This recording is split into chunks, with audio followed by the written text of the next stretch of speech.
Hey, Mommy. Welcome to the Mami Collective podcast. I'm Paulina Rowe, and this is your space, the No BS All Vibes podcast for ambitious moms who know that motherhood and big dreams go hand in hand. Whether you're killing it in the boardroom, hustling on your side gig, or just trying to get through the day without reheating your coffee for the third time, and yes, girl, we've all been there, this is the place for you. We're here to flip the script on the whole you can't have it all narrative, because spoiler alert, you can. Motherhood doesn't dim your ambition, it actually fuels it. And we're going to talk all about it, the wins, the struggles, and the moments that make you say, damn, I am really doing this. So buckle up, boo. We're diving into real talk, inspiration, and the occasional hot take to keep you fired up and thriving. This is the Mami Collective. Let's do this. Okay, well, we're diving right in. Mami Collective. Hello, it's Paulina here, another episode.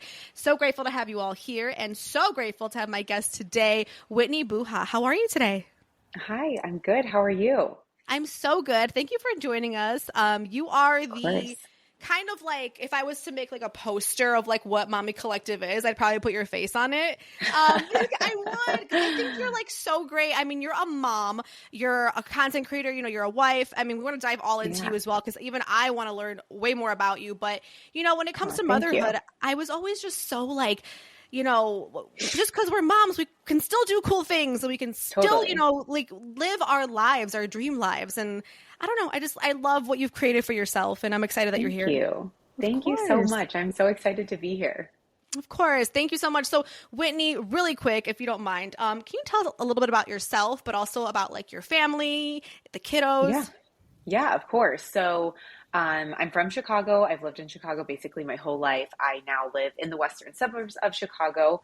I have two little girls. They are 3 and then 17 months. And I know we've got a very small age gap. So life is a little chaotic. I've been married to my husband, Nick, for like 8.5 years now, which is crazy. Time flies.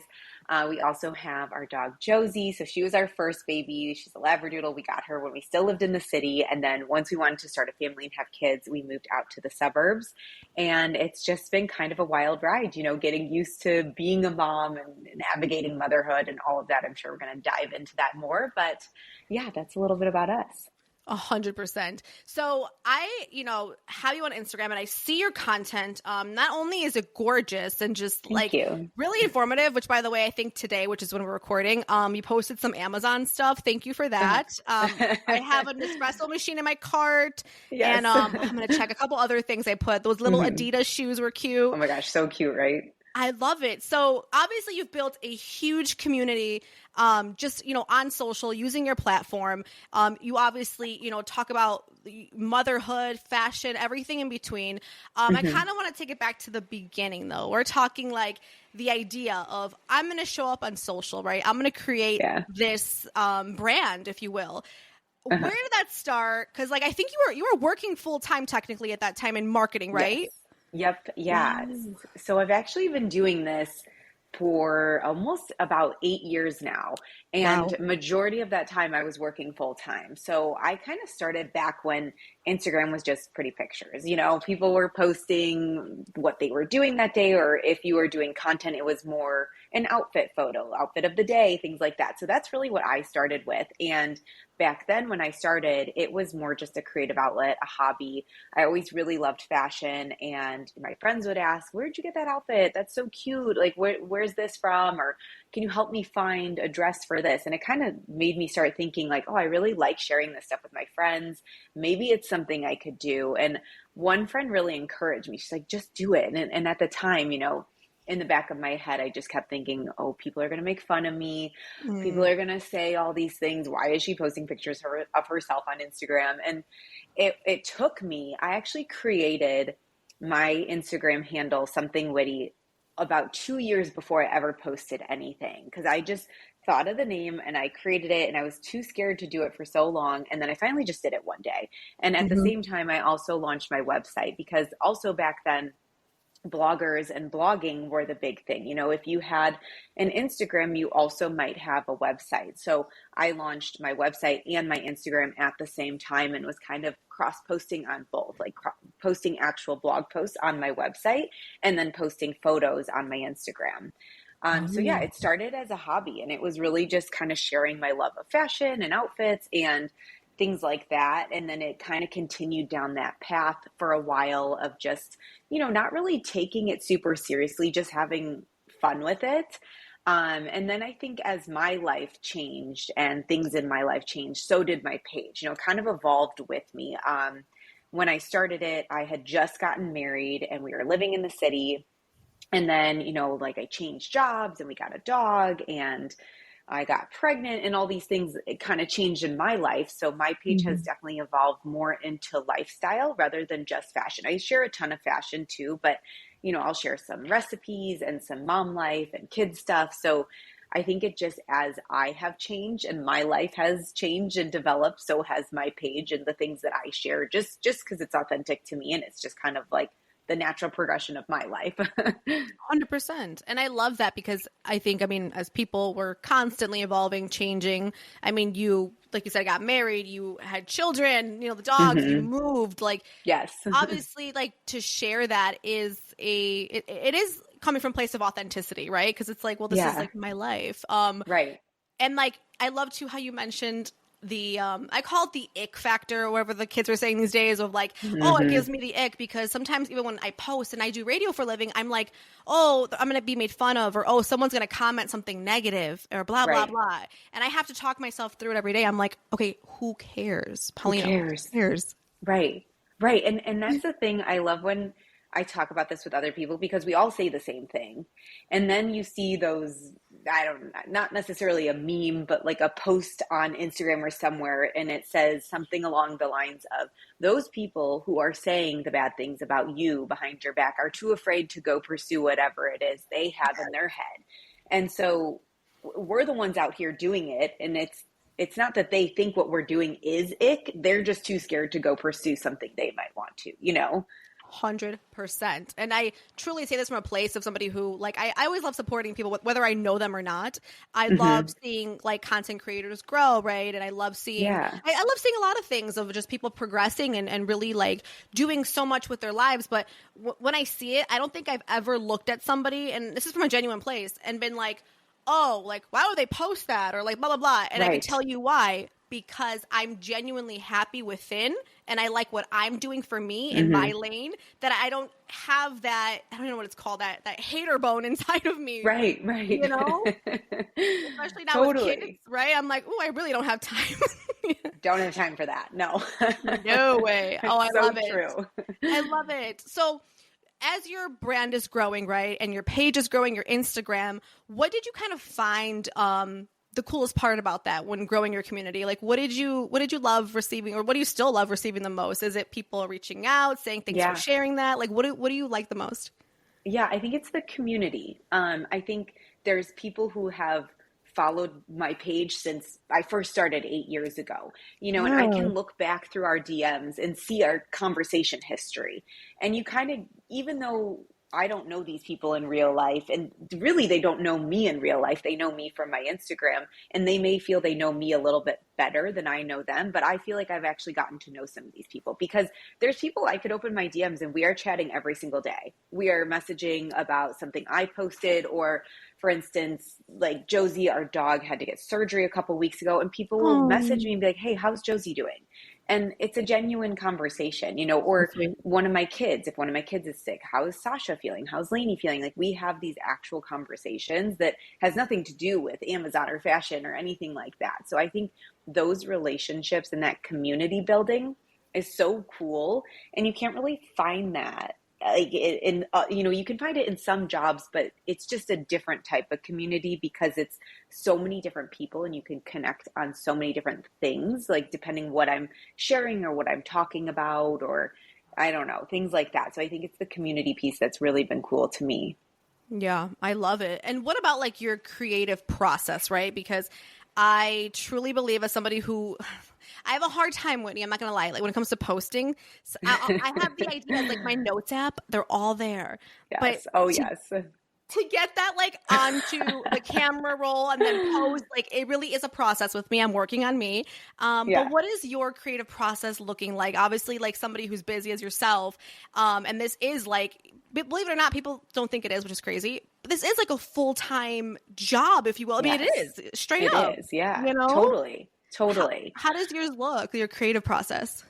I think so. It kind of depends. I try to think of when I'm sharing fashion, I'm thinking of things that may be coming up. So right now, Easter and Mother's Day, and Mm. it's almost springtime. I mean, it's not warm here yet, but in a lot of places it is warm. And so I'm kind of thinking of what's coming and what can I share ahead of time so that when people are ready to start looking for those things, I'm a resource for them. So I just ordered a bunch of spring dresses, and I'm going to do a couple of spring dress hauls that could work for Easter, that could work for Mother's Day, that could work just for springtime and warmer weather. Love it. And then I'll kind of analyze what's working. So I did do a couple of spring dresses a few weeks ago, and it did well in terms of engagement and people viewing it. So I know, okay, these people are interested in spring shopping, so they want to see more of that. So I'll kind of try to push that through my content and filter in more of that if I see it is something people are responding to and liking.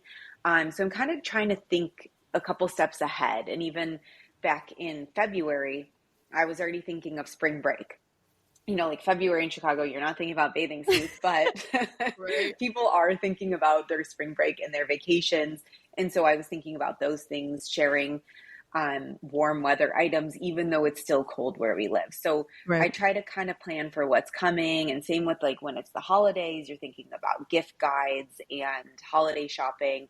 And I do put a lot of things in notes too. I could look at my phone and I have all these, bullet points of reels ideas, and then I kind of transfer them into a Google sheet so that I can kind of track them that way.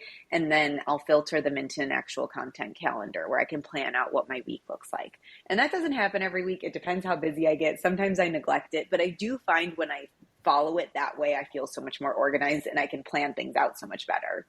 100%. I think you have to have some kind of a system, right, to organize yourself. Yes, 100%.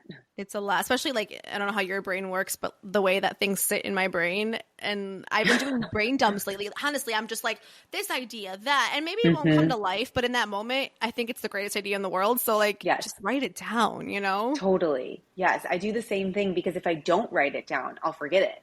Or it'll come back to me in a month. I'm like, oh my gosh, why didn't I do that?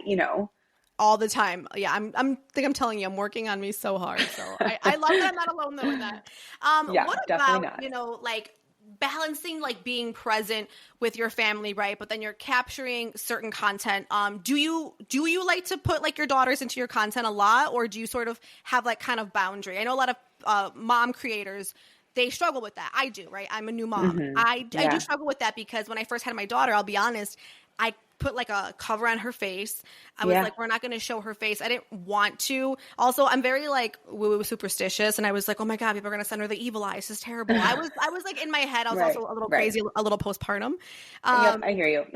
But I'm more comfy with it now. And she's like funny. So I'm like, I got to show the world. Like she's hilarious. Yes. So like, how do you balance that? I don't show them all the time. I kind of like to have that balance as well. And I also don't like to be filming or on my phone all the time when I'm with them and when they're around. I like to put my phone down and focus on that time. And I tell people and I tell friends, I usually don't look at my phone from like 4:30 to 7:30 because that's when we start prepping dinner for the girls, hanging out with the girls, bedtime, all of that. So I'm not looking at my phone during that time. And that also means I don't want to be filming. And even though they're there, I don't really even want to be filming things that they're doing because I just want to be present during that time with them. That is time that I'm not working. My husband's not working. That's our time with them. So I really try to turn it off at that time. And so they make appearances in my content for sure, but it's not as much as maybe even it used to be. And I think it's also having 2 kids versus 1.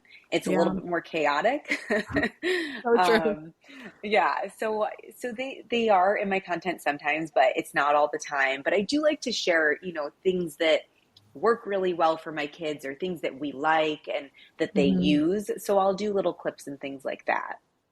And as a new mom, I appreciate that because I would take the recommendation over like someone that I follow or just another mom, you know what I mean? That I have build trust in, because I think one thing that you've done really well is build that trust from your community, as opposed to going to like a Reddit thread or a Google ad or whatever. You know what I mean? It's like that still is helpful, but as a new mom, especially when I'm already overstimulated, right? And then there's so many options from everything, you know what I mean? From diapers to this to that, what kind of bouncer, carrier, whatever it might be. I love that you share that, as far as like what your girls use and what they like, you know what I mean? What works for you and your family, which is what I'm so big on, Yes, I agree. Because when I see it from other people too, I find it helpful. And I don't know everything, I mean, I feel like as moms, even with 2 kids, even if I had 4 kids, I think I'd still be learning something every day.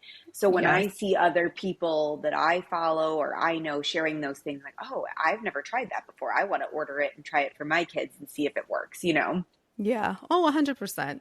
What do you think has changed for you, right, as far as your perspective on both your personal life and career since becoming a mom, right? What has changed in both of those categories?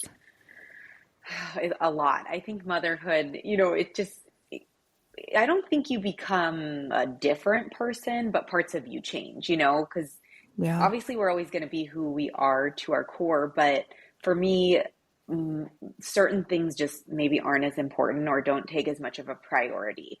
My career is important to me, but my family's more important. And I feel really lucky that with what I do now, I have the flexibility to spend more time with my family, or to, if I need to take a day off or whatever, I can, and I can be with my kids and be there for them and take them places. And I think that's become very important to me. But I also do think it's really important to have a division of mom life, personal life, and career, because, I've had certain times where I feel like I neglect my personal life. And then you get to a point and I feel like I really need a day to myself because I haven't given myself a day, or I haven't done anything for myself. So it's a hard balance. I really have been trying in the past month, maybe 2 months, to work in some type of self-care for myself, because I haven't done it in the last year and a half. So my goal is to go to a workout class outside of the house once a week, because I usually, if I work out, which I haven't been working out as much as I used to, I just go in our basement and go on the treadmill. But I'm trying to actually get out of the house and go to a class, do something, so I think it's really hard to balance all of it. But I also think motherhood takes priority over most things now. For sure. I mean, we may wear a lot of hats, right? But our biggest and best hat is mom, Yeah. Kind of has to come first. And I get it. I'm still trying to find my little balance with all three. I love that you said that, though. It's like personal life, because sometimes I like mix them all up. I'm like, career and personal, same page. It's like, no, it's not. You know what I mean? Like, I'm trying to make sure that I water and pretty much nurture all three of them. So what do you think surprised you the most about motherhood that like you maybe weren't expecting? Oh gosh. I think a lot of things. I think this sounds so cheesy, but I feel like it's really true, is just how much you constantly think about your kids. You can't turn that part of your brain off. And even the like extreme like love you feel, there's moments where I'm just like I'm like, I just want to hug you, because like you're so cute, you're so funny. Like you were saying, your daughter's so funny. How are these kids so funny? How, they're so little, but they're hilarious. They say the funniest things. They do the funniest things. Yep. And it's just, you don't feel that way about other people because they're not your own, So it's this feeling you've never experienced before. So I think that was so surprising to have those feelings, and just to constantly be thinking, and I think even worrying about them, they're always in the back of your head, or whether it's, do I need to schedule this doctor's appointment? Oh, I need to order clothes for them. Like you're just constantly thinking about them. 100%. Never turns off, never shuts off. Right. Ever. And what about like a lesson or just something that you kind of hope that your girls will learn from you watching you build your brand, right? Obviously you're 8 years in, and this was, started, before the girls were here, but what do you kind of hope that they will learn from kind of watching you?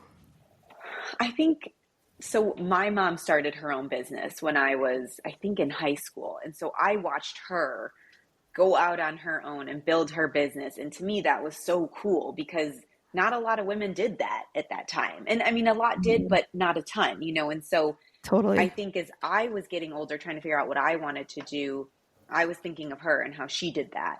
So if she could do it, can't I do something like that? And I want my girls to think that too, that if they really want to do something and they believe they can, I want them to do it. I want them to chase whatever it is and know that if they put in the work, they can succeed. Because I think it's not always, you know, the what people think for women. I think that they think men can do it, women can't in certain Right. things in life. And I want them to know that they can do it. If they really want something and they work hard, then they can do it. Absolutely. Oh, I love that. I know I'm hoping the same for my daughter. I'm like, Yeah. you know, I'm like, do what you want to do what you like, truly follow your passion. I always make a joke and I'm just like, you can't do what I do though. Cause like, and like, not in a bad way, but I'm just like, I know how hard it can be and how hard it was. And I'm like, oh, hell no, absolutely not. Like, I have a joke that I'm sending her to like space camp and we're going to do science and math, like all the things that I'm not good at. I'm like, we're sending you there. But you're going to be good at it. We're going to make it so good. But I'm like, you know what? Like, I do want her to follow her passion and I want her to like have that example because I do believe that your girls for your girls, I think you are their number one first example that they'll ever see as far as mom, a woman, right? And then like I said, like caregiver, but also, you know, being able to follow your dreams, do what you love doing, and putting the work in behind it. Obviously 8 years, which I love that you share that because people don't understand that this takes time. Sometimes it just does. And you, like you said, you've built something over the years. It's evolved. And I'm sure it will evolve even bigger and better in the next, you know, 5, 10, 15 years. Yeah. Yeah. I hope so. Oh, it will. Oh my God. No. And like I said, I love what you're doing and I think it's amazing. Thank you. And what about any like go-to mom hacks or like products that you swear by? Since I think I have you here. So I'm like, I have to ask you, do you have any like mom hacks that you can share with us? Let me think. So I have a few products in mind and I think these are kind of like my lazy, you know, when I want to still look and feel put together, but it doesn't take any time. I have these every morning. I put on my tinted sunscreen on my face and I add these bronzing drops. They're like $10. I think it's Mco Beauty, which is a new product, a new brand that I discovered. And I mix these bronzing drops in with my moisturizer and put it on my face. And it's no makeup, but I feel instantly a little bit better and then I look a little bit better. So that's kind of like how I get my day started with those. And then again, like another lazy thing, I wear my heatless curlers to bed after I wash my hair. And then I wake up and my hair is done. So it's like things that just get my day started a little bit quicker. I started taking a supplement and I don't know if this is a mom hack, but it has given me energy. I don't know. I just forever have felt so tired all the time. And I don't know if it's hormone changes, just not getting the same sleep we used to get before kids, but it's called Armra. It's a colostrum and you've probably seen people talk about it on Instagram. And so I actually worked with them a while ago and I've bought it myself ever since because I will drink it and it's like I had a cup of coffee. I'm like, I don't even need coffee today. Like I actually have energy and I've never taken a supplement that's done that for me. So that one is amazing. I'm writing it down. Like I'm looking it up right now. Arma colostrum. Yeah. I suffer from being tired since I started morning radio. So about 8, 9 years. I've never been the same since. I'm so tired all the time. All the time. I'm telling you, I feel the same way. So that has helped me. I love it. No, those are great hacks. And listen, whatever it takes for me to be more present, more alert, and to be there for my daughter, because kids will, they have energy like I've never seen before. I don't blame them. They're new here. Like they got energy. Seriously, you know? I don't know where it comes from, but I'm like, can I have some of that, please? Oh my God, literally begging you. I love it. Yeah. What about like fashion tips, right? Obviously, I just kind of want to talk about that as well when it comes to moms. And a lot of us do go through body changes, right? Obviously, after we have a baby. And when it comes to fashion or finding your style, let's just say postpartum, and it could be, months or years later, and I'm talking about myself too, because I'm going through a little closet purge right now. It's the stuff that like doesn't fit, but does fit. Also, Yep, like I'm kind of like falling into a new style, like not anything crazy. I'm not like wearing ball gowns to work, but I'm just trying out new things, right? So what kind of fashion tips do you have for moms who are going through those body changes, or, you know what I mean? Or just want to feel good about themselves? Yeah. I think well, first of all, don't be too hard on yourself, because we're all going through it, and I think no matter how we look to others, we all have our own insecurities, I think I could look at anyone and be like, you look absolutely perfect. And that person in their head is thinking, no, I don't like this. I don't like that. At least that's how I think. And I wish I didn't. So I think it's, first of all, just not being too hard on ourselves. And I know that's so hard. And everyone says you need to love your body, love yourself. And I get it. That's difficult.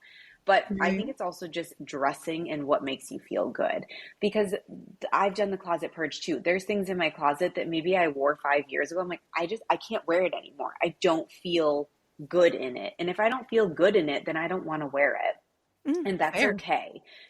So I have found things that I really like. And it's like, for me in the summer, I just want an easy dress, and a dress that I can throw on, be comfortable in, be able to chase my kids around in, still feel cute, feel put together.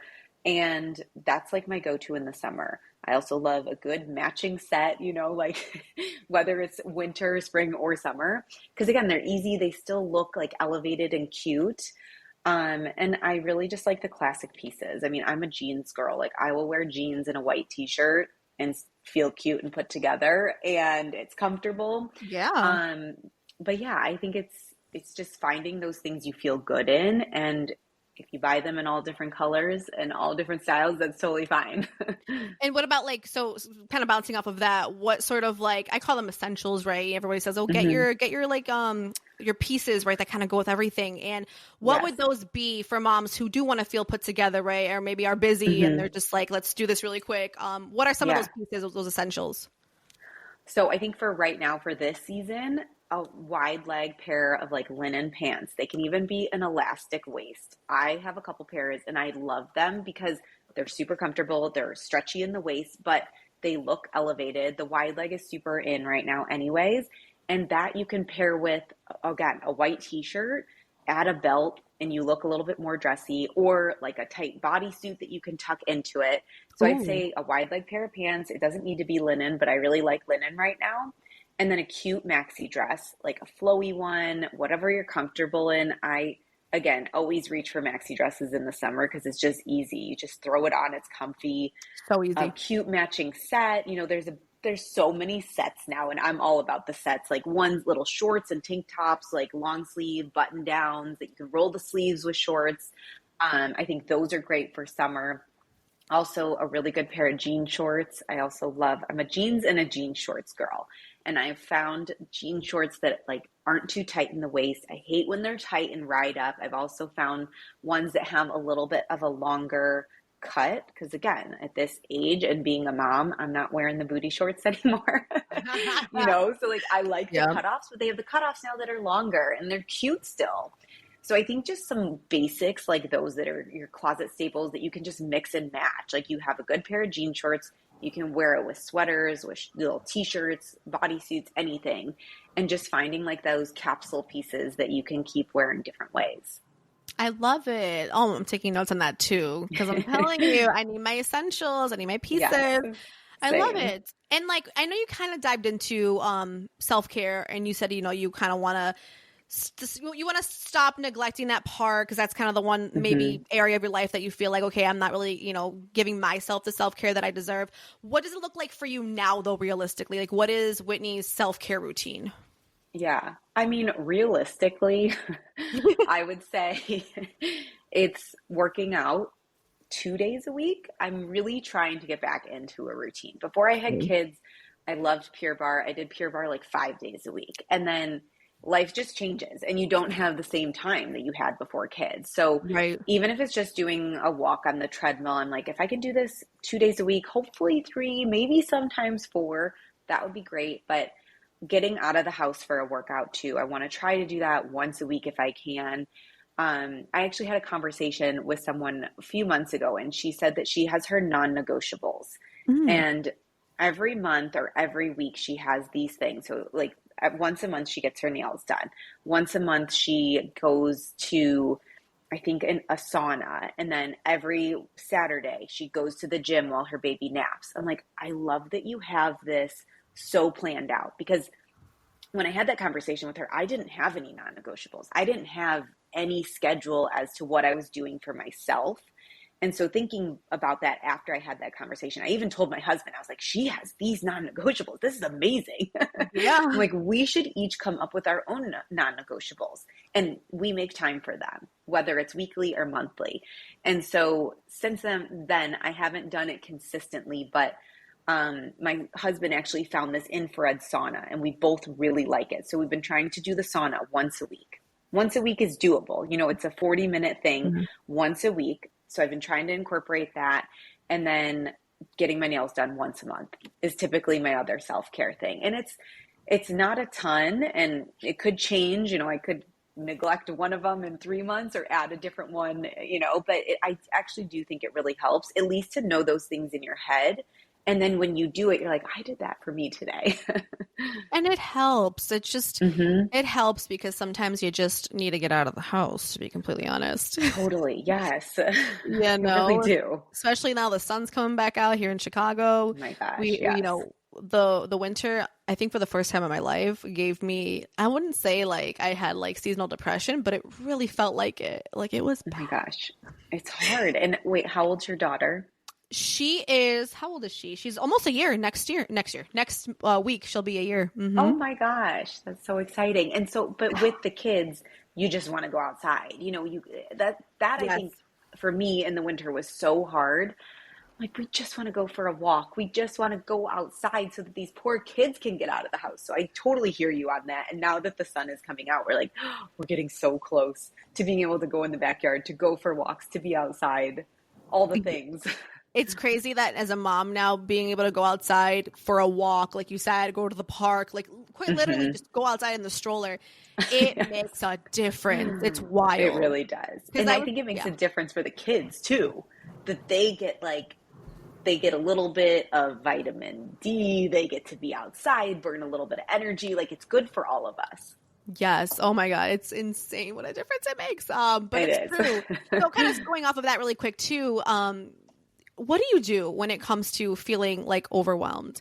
When life is lifing, right? And it's a chaotic day, and both the girls are just, one's here, one's there. We got a meltdown here, one's over like just tired, which yes, it happens, moms. How do you kind of stay grounded or like recharge when it starts to feel overwhelming for you?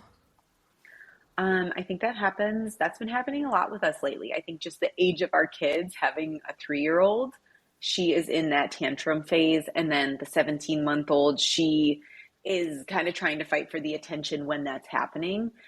And I think I kind of struggle with that, to be honest. Like, there is times where I don't even know what to do when it just feels so chaotic. Yeah. I think it's a lot of the time just taking a step away and literally just, if your husband or someone else is there with the kids, just physically removing yourself for even 2 minutes and going away and just like taking a deep breath. Yeah. And I'll do that. I'll just have to walk away and be like, okay, we're okay. This is going to pass. Like, because in the moment it is so overwhelming. And like you said, overstimulating, and half of the time I don't know what to do. I don't know how to deal with the tantrums or how to help the tantrums. And so kind of just stepping away from it for a minute and calming yourself down. I feel like you re-enter things in a calmer manner, and it just kind of helps the situation. I think that's great advice. I know people think that's so simple, but like it takes a minute, because sometimes too, you're just like, I feel guilty. Should I walk away? But please do. I beg you, please do. It will help. And I promise you, like, everyone's okay. Everything and everyone is okay. Yes. And I think when it's happening too, sometimes I'm so focused on how crazy it is in that moment. And other times in my head, I'm like, it's not that bad. It's not that bad. And then sometimes I'll just laugh a little because I'm like, this is so insane right now. Oh yeah. Like everyone's screaming, everything's crazy. And I'll just kind of step and be like, literally laugh because there's nothing I can do. I'm like, okay, this is just what's happening right now. 100%. What do you think, or what's like one thing that you wish people talked more about when it comes to motherhood? I know I have my my list ever since I became a mom. I'm like, ooh, no one told me about this, and we don't talk enough about this. What's yours? 100%. I have a list too, and I think the first thing is the postpartum anxiety or depression. I don't, I think it depends. I think for me personally, with Mm-hmm. my first, I had postpartum anxiety and I didn't really know anything about it. I had heard about postpartum depression, but I didn't know what that looked like. I don't think people talk about it enough. Right. And I think women are ashamed to feel that they may have it. And it's nothing to be ashamed of. We can't control it. And I remember, and even I still have these thoughts sometimes. I was standing at the top of the stairs holding my baby, and in my head, I immediately thought, what if I just fell down the stairs right now holding her?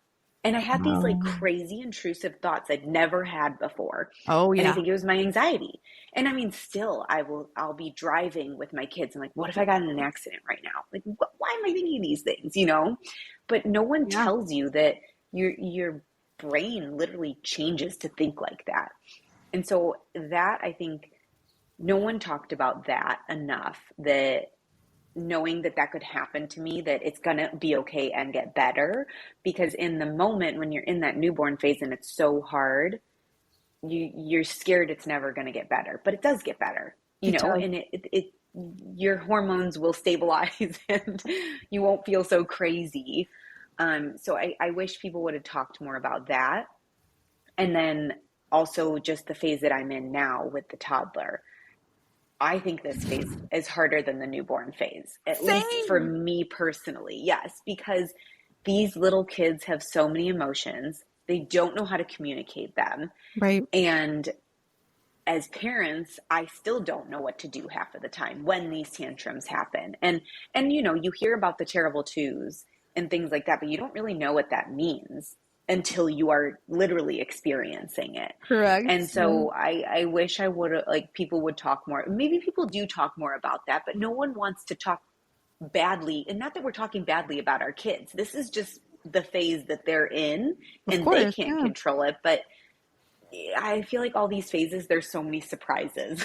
Like I was not prepared for this. 100%. Oh yeah, every day it's like truly something new. And my daughter's Yes. just starting this because she's one.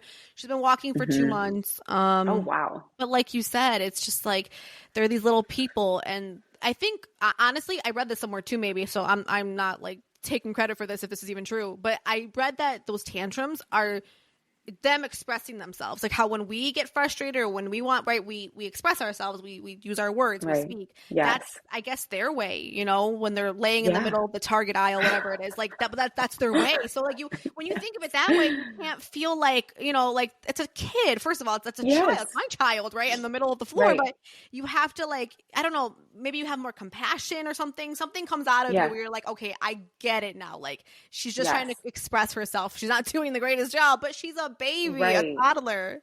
And then you kind of feel bad for them because you're like, Yep. you're acting out like this because you don't know how else to tell me something or communicate how you feel. So then you kind of feel bad for them. But that's where I'm like, how do I help you? How do Yeah. I make you feel better? And that's what's so hard is I'm still figuring that out. Totally. And as moms, I think we will forever.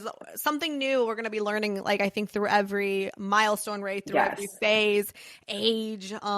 It's a fun ride, but it's a definitely. crazy one. Yeah. My last question, Whitney, for you. I want you to finish the sentence for me. Motherhood is blank, but totally worth it because blank. Oh my gosh. I think motherhood is hard, but totally worth it because you have these amazing little children that are truly a piece of you and Yeah. your spouse or your partner. I mean, you're never going to have anyone else like that. And you start, as they grow up, you start to see pieces of yourself in them and pieces of your partner in them too. And I think all that hard work and hard days and hard phases are paid off when you start to, really get to know them too, as they really develop their little personalities. Yes, 100%. And I love watching my daughter grow, and I have never felt like so proud of myself in my whole life. Like when I look at her, I'm like, I know. This is my best work ever. Like I'm great. I'm the greatest thing ever. I don't need to do anything else. I'm That's good. it. Oh, Whitney, you're so awesome. Thank you for coming on today and for sharing your story. I love it. I think you're doing like just amazing things for the mom community as well, and obviously, coming on the podcast and sharing your story. It means a lot to me. Where can we find you and follow you on social? Yeah, you can find me at Something Witty, and it's WHITTY. Cute. I love it. Whitney, you're the best. We'll talk to you soon. Thank you. Thank you so much.